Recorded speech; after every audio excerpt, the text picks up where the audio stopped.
Turning now to politics and the start of the new Congress tomorrow. The first order of business, electing a House Speaker. Republican Mike Johnson has the job now and Donald Trump's endorsement, but he'll need nearly every single GOP vote to hold on to the gavel, and he's already facing skepticism. Garrett Haig reports from Capitol Hill.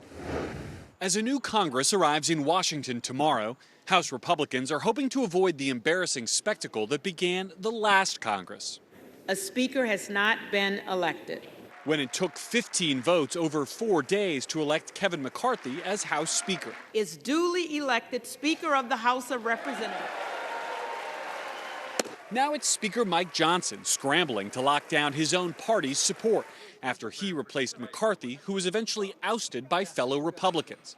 Johnson spent much of his tenure on Democrats to help pass key bills as the narrow Republican majority squabbled over spending and how to approach issues like the war in Ukraine. I remain undecided, as do a number of my colleagues, because we solved so many of the failures last year. With an even smaller majority in this Congress, if all Democrats stick together and support their leader Hakeem Jeffries on Friday, Johnson can only afford to lose just one GOP vote and still win the gavel.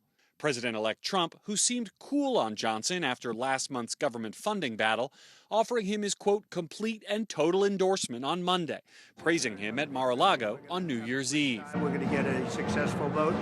He's a good man. He's a wonderful person, and that's what you need. I'm really humbled and honored to have President Trump's endorsement for Speaker again. He and I work so well together, so closely together, and we have a lot of big things to do. But Trump's endorsement hasn't swayed Kentucky's Thomas Massie, currently the only Republican to publicly vow to vote against Johnson.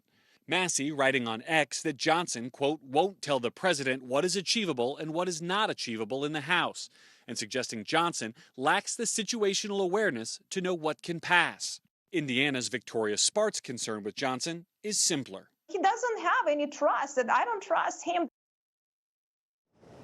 That was Garrett Haig reporting.